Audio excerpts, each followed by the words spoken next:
Падежи русского языка. С чего начать? Здравствуйте, меня зовут Татьяна, и в этом видео мы поговорим о падежах. Первый падеж, который мы учим в русском языке, именительный или первый. Это та форма слова, которая дается в словаре. Мы всегда учим новые слова в форме именительного падежа. Например, это книга. Дерево растет в парке. Ребенок спит. Папа любит сына. Далее следует уделить внимание конструкциям «меня зовут» и «у меня есть». Например, «меня зовут Татьяна». «Меня» – личное местоимение в винительном падеже. Еще примеры. «Как вас зовут?» «Меня зовут Настя». Как его зовут? Его зовут Вадим. Как ее зовут? Ее зовут Катя. У меня есть. Предлог «у» плюс местоимение или существительное в родительном падеже плюс «есть» плюс «что» или «кто» субъект именительный падеж. Например, у меня есть сестра. У него есть сестра. У тебя есть сестра. Что у тебя есть? У меня есть конфеты. У меня есть телефон. У меня есть друзья. Предложный падеж или шестой. Первое обозначает место с предлогами «в» и «на». Например, я живу в Минске. Ира была в России. Мальчик учится в школе. Дерево растет в парке. Папа работает на заводе. Книга лежит на столе. Ваня ждет тебя на площади. Надя на вокзале. Света была на выставке. На юге тепло, а на севере холодно. Второе. Время. Когда? Например, в июле мы поедем отдыхать на море. В прошлом году я никуда не ездила. На следующей неделе отец уезжает в командировку. В юности Петр Николаевич играл в футбол.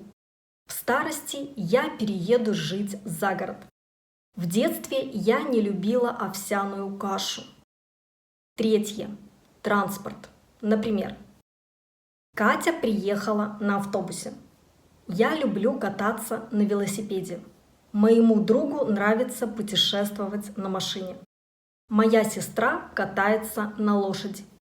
Я не люблю кататься на лыжах. В Стокгольм я поплыву на корабле. Винительный падеж или четвертый. Первое. Винительный прямого объекта без предлогов. Например, я вижу синее море. Маша ищет книгу. Валера знает интересную историю. Ваня дарит подарок. Сестра поливает цветок. Брат смотрит фильм. Друг слушает музыку. Паша пишет письмо другу. Мама любит сына. Я ненавижу своего соседа. Второе. Время и период. Например, они путешествовали целый месяц. Ира спала всю дорогу. За неделю они объехали много стран. За всю дорогу Ира ни разу не проснулась. Летом я поеду на неделю в Испанию. Я взяла у подруги книгу на неделю. Через неделю у меня начнется отпуск. У меня поезд через 3 часа. Третье. Планирование дня с предлогом «на». Например, давайте перенесем встречу на четверг. Ира назначила празднование дня рождения на пятницу. Когда ты с ним встретишься? Мы договорились на понедельник. Четвертое. Предлог «в» плюс день или предлог «в» плюс время. Например, в среду у меня будет выходной. Ровно в 5 я пойду домой. Дательный падеж или третий. Первое. В значении адресата действия. Например, Саша рад дождю. Я благодарен случаю. Благодаря знакомствам в банковской сфере он смог подняться по карьерной лестнице. Я даю другу книгу.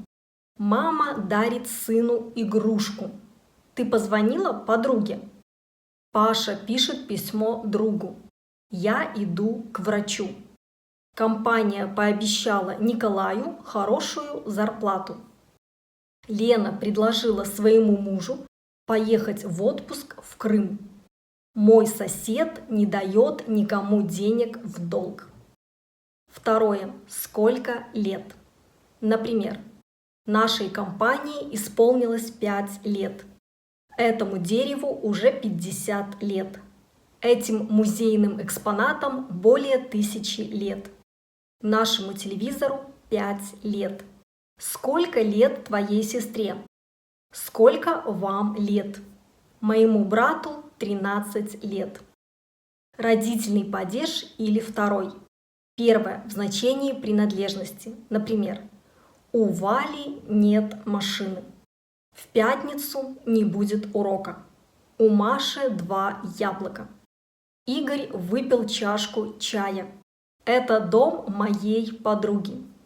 У меня нет сестры. У Олега есть машина. Это машина брата. Это кошка моей соседки. Второе. Пространственное значение с предлогами из и с. Например, Света вышла из дома. Это история из новой книги. Дэвид приехал из Австрии. Маша ушла с работы. Ира сошла с поезда. Третье. Сравнительная степень. Например, красное платье красивее синего платья. Антон старше Ивана. Творительный падеж или пятый. Первое в значении совместности действия. Например, я ходила в магазин с подругой. Надя смотрела фильм с братом. Сын играет в баскетбол с другом. Марина гуляет с сыном. Соседка идет с собакой. Я поеду отдыхать вместе со своей подругой. Второе. В определительном значении с предлогом «с». Например, сестра купила торт с кремом, то есть кремовый торт. Я не люблю воду с газом, то есть газированную воду. На обед у меня пюре с котлетой. Мой брат любит чай с сахаром. Я пью кофе с молоком. Нужен специалист со знанием английского языка. Третье. Творительный без предлогов для обозначения инструмента орудия действия. Например, студент пишет в тетради ручкой, а на доске мелом. Антон режет хлеб ножом. Дети ели суп ложкой. Слава открыл дверь ключом. Четвертое. С глаголами быть, стать, работать. Например, мой сын мечтает стать врачом. Кристина работает инженером. Моя дочь будет поваром. Пятое. Пассивный залог. Например, это видео было снято моим другом. Этот пирог был приготовлен моей мамой. Книга «Война и мир» написана Львом Толстым. Этот дом был построен моим дедушкой. Эта проблема будет обсуждаться учеными. Шестое. Характеристика. Например, мне нравятся квартиры с высокими потолками. Мы снимали комнату с великолепным видом на море. В парикмахерскую вошла девушка с длинными волосами. Женщинам с круглым лицом идут прямые волосы. Этот мужчина с усами – мой отец. Моей подруге нравятся мужчины с голубыми глазами. Седьмое. Время. Например, придется много работать перед праздниками. Днями и ночами Сергей готовился к экзаменам. Давайте обсудим этот вопрос за обедом. Восьмое. Времена года. Например, осенью я поеду в отпуск. Зимой я люблю кататься на лыжах. Весной зацветут цветы. Летом здесь бывает прохладно. Друзья, надеюсь, это видео было для вас полезным. Спасибо, что посмотрели его. Пока!